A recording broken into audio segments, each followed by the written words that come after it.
Welcome back, people. This episode has been in the making for months.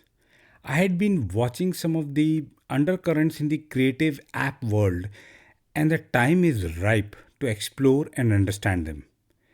Every marketer, no matter what they do or which industry they work in, touches graphic design or video work in one way or the other. I'm not sure if you noticed the changes happening in the creative app world. It's like the ground is shifting under our feet. Just in the past year, we have seen some pretty major moves. Apple buying up Pixelmator and Canva scooping up Affinity.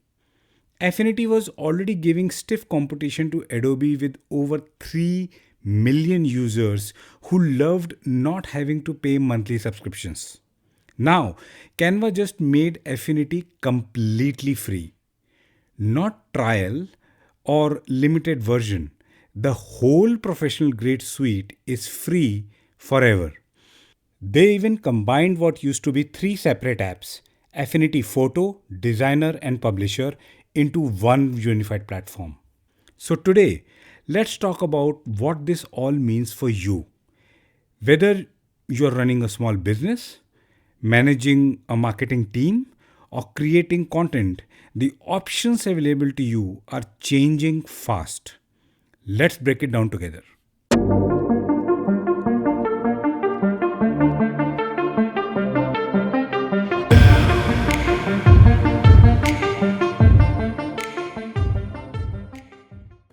For decades, Adobe has basically been the creative world.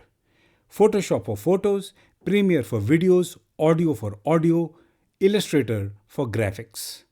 If you wanted to do professional level creative work, you had to go through Adobe. But that has changed a lot in the past few years. In every corner of their empire, there is now serious competition popping up.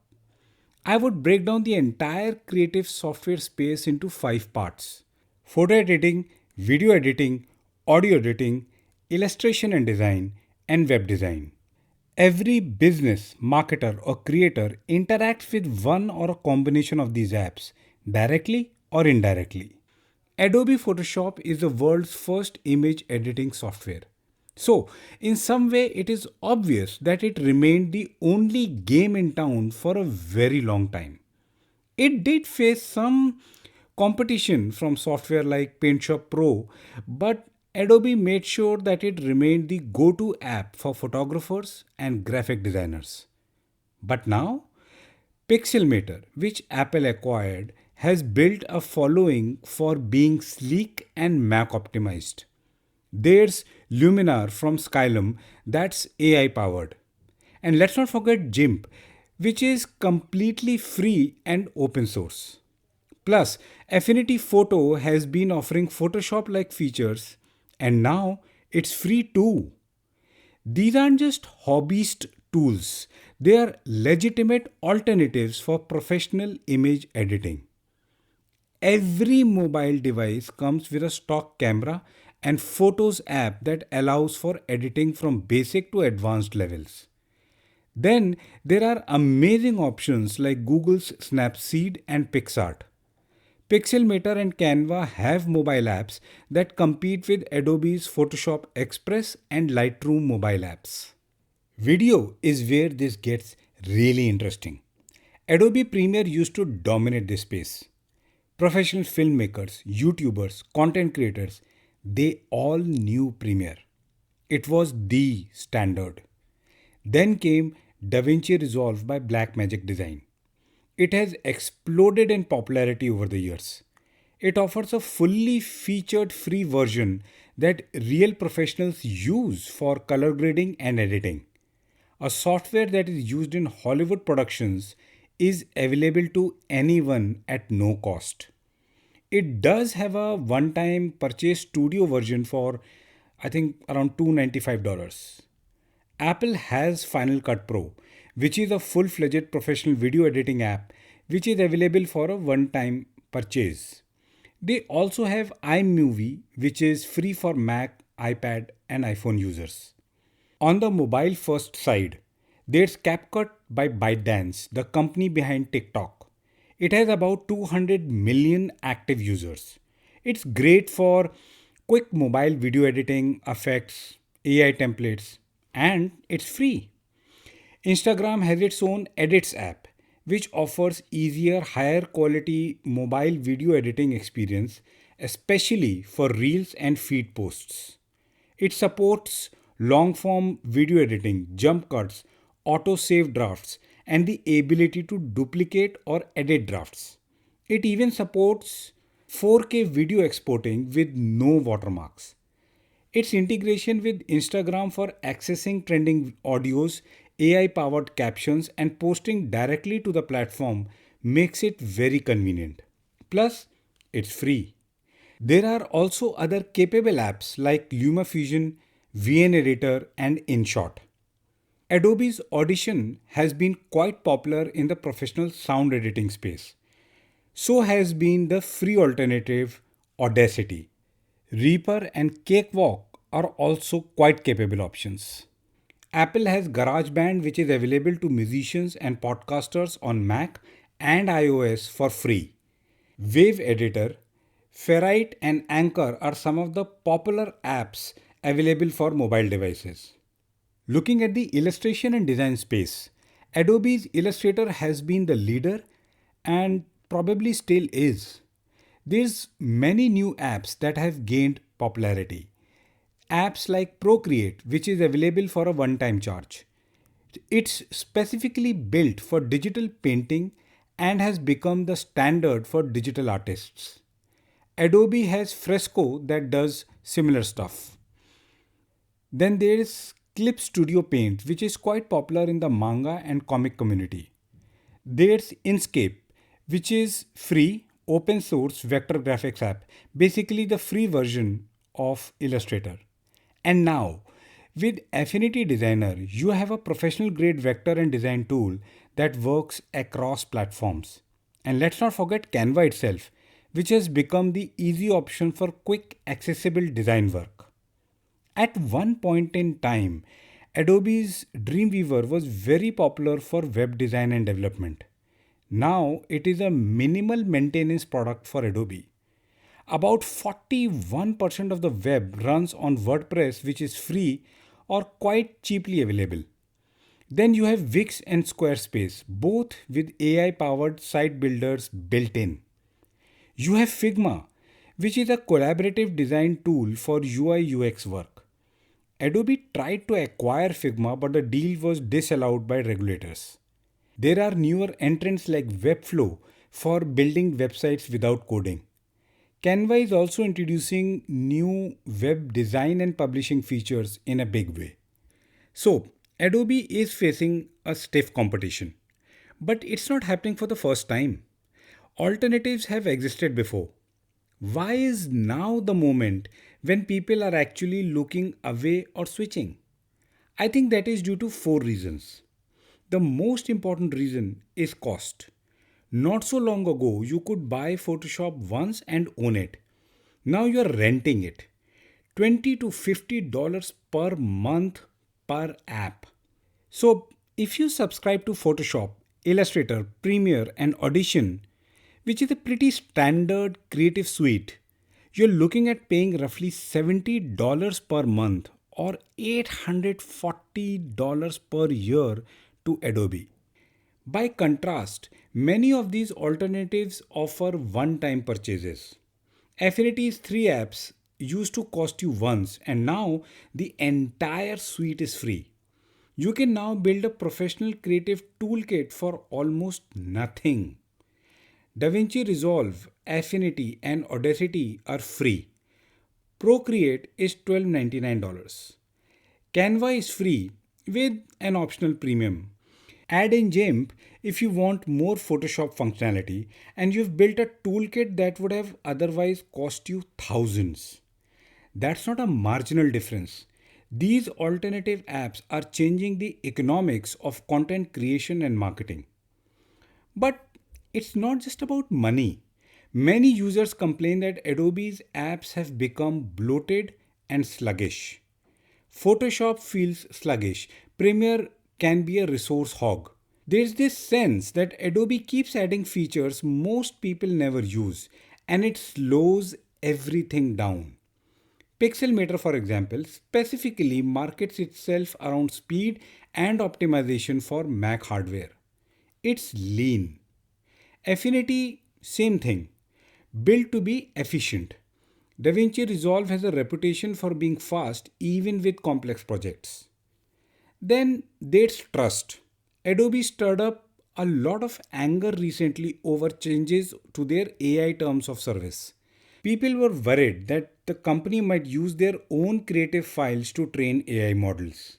Adobe walked back on the confusing language, but the damage was done. Creators got nervous about privacy and transparency. And finally, there's the need for specialization. If you're an illustrator, why do you need video editing software? If you're an audio engineer, why pay for Photoshop? If you're a casual content creator, why subscribe to the entire Creative Cloud? If you just need to edit a quick TikTok video on your phone, firing up Adobe Premiere feels like an overkill. CapCut or iMovie makes more sense. If you're sketching on an iPad, Procreate is perfect. The alternatives often just fit the task better. The creative software market is full of options for marketers and creators. Still, Adobe stands tall with Canva as its major competitor right now.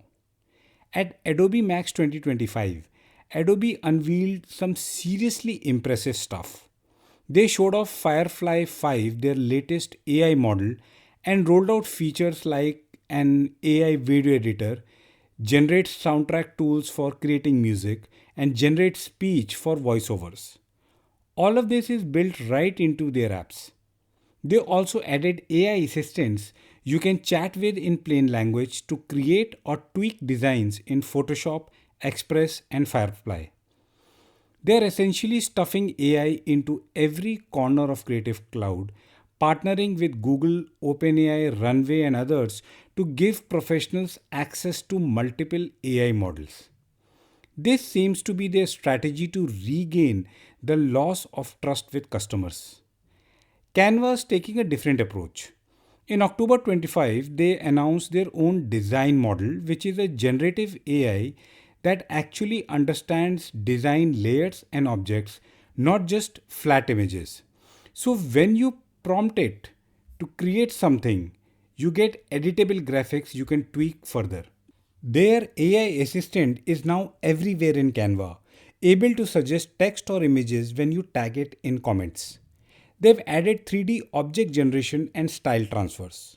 Plus, they acquired Leonardo.ai earlier to boost their creative AI capabilities.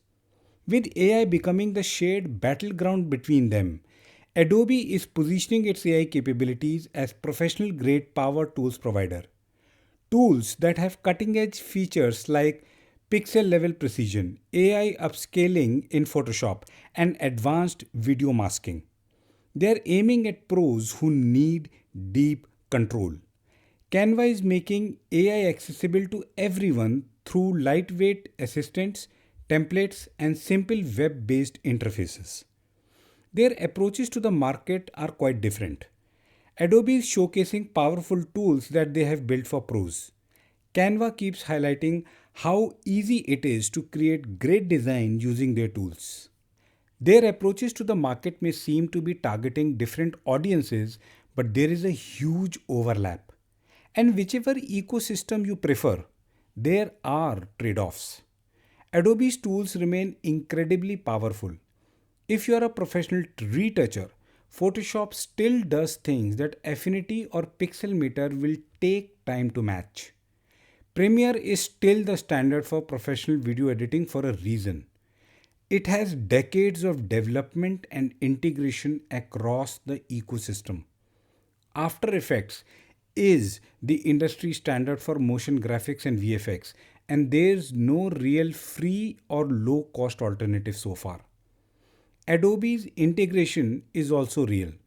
You can move files between the apps seamlessly. Libraries sync across apps. It's built to work together.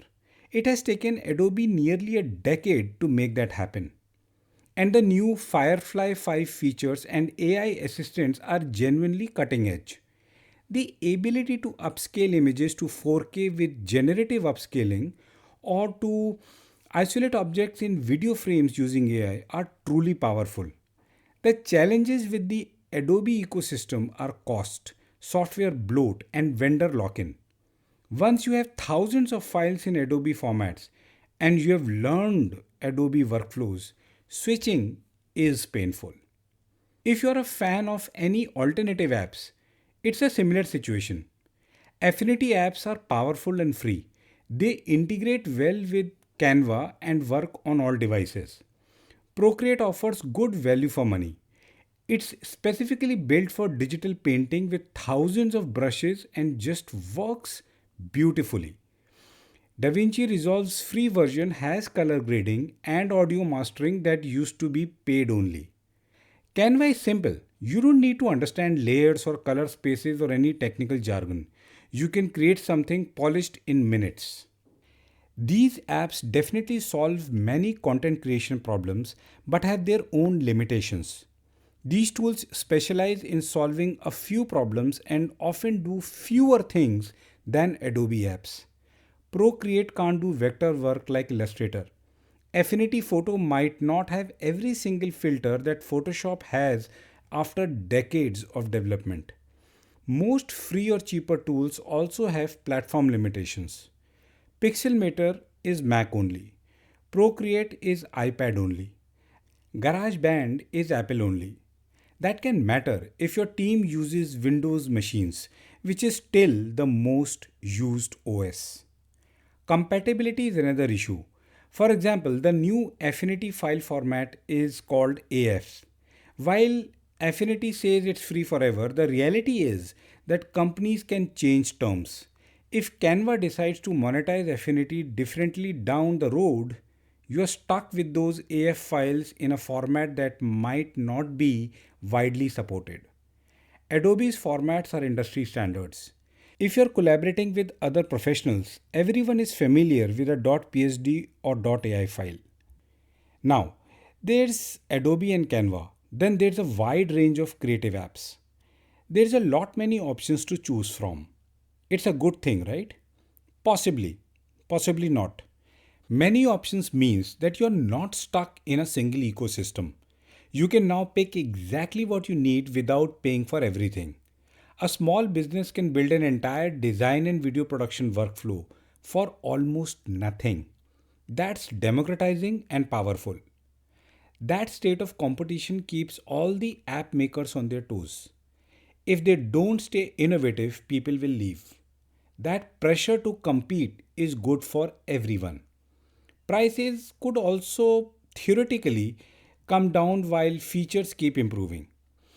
If you're willing to explore, you can find something that actually fits your workflow better than Adobe. Maybe that's Figma for UI design because it's collaborative and works in a browser. Maybe that's Final Cut Pro on Mac because you prefer it. Maybe that's Canva because you don't want complexity. That customization is actually valuable. But so many options also create a state of confusion. If you're a business or creator starting today, you still need to pick an app, whether it's from Adobe or Canva. It can be overwhelming. The issue becomes bigger when you start evaluating AI apps. There's so many in the market that it's very hard to choose one. When you are a freelancer or a small brand owner, you don't have time to evaluate 40 different software options. You need clarity. For brands and creators, this landscape is complicated now. You finally have genuine alternatives, which is healthy competition. But picking the right tool feels like navigating a maze. Marketing teams worry about vendor lock in and training. Freelancers juggle multiple platforms and file compatibility issues. In practice, many people end up using a mix. Maybe Photoshop for some tasks, Affinity for others, Canva for quick social posts, DaVinci for video. It can be confusing, yes, but it also means you can find something that fits your workflow and budget. But it requires time and effort to explore. In earlier episodes, I've been talking about how AI could democratize creativity, and it has done that to an extent. Now, someone with little to no budget can generate compelling graphics or videos just by typing prompts. Tools like Adobe Firefly, Midjourney, and Canva Magic Media are helping solo entrepreneurs or small businesses to compete without hiring a big agency. Theoretically speaking, AI makes creativity more accessible. You don't need to know how to draw or know advanced editing if an AI can do 90% of the work. But AI is also adding to the growing number of creativity apps and the confusion that comes with it. There are now dozens of image generators and video generators, music generators, and voice generators. All this innovation is exciting, but brands and creators have to vet a lot more technology. But the features are similar and quality varies a lot. What's more, people are already feeling fatigued by AI features. Every app claims to have AI powered magic, but most users just want things to work without fuss.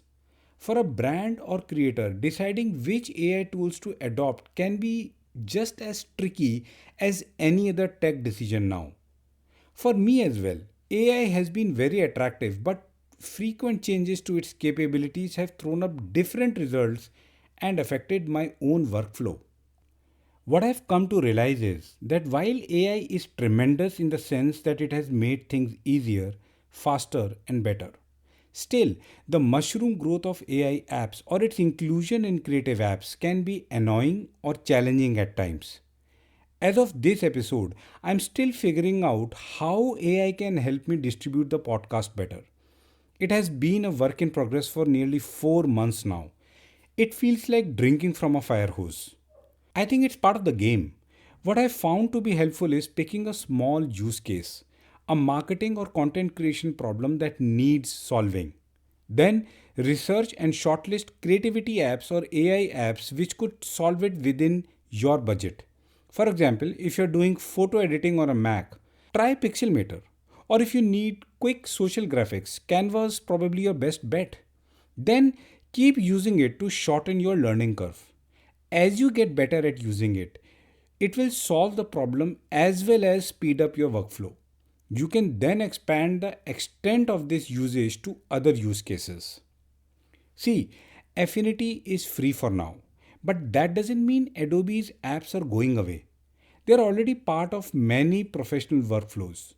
They stick with them because there is little to no additional learning curve and probably they have the budget too. But for creators, small businesses, or anyone watching their budget, these alternatives represent real viable options. They will still need to go through the discovery process to build their own workflows that solve their marketing or content creation challenges. Alright, that's what I wanted to share with you today. The creative app world is changing fast with Apple acquiring Pixelmator, Canva making Affinity free, DaVinci Resolve offering professional tools at no cost, and AI everywhere you look. It's a lot to take in.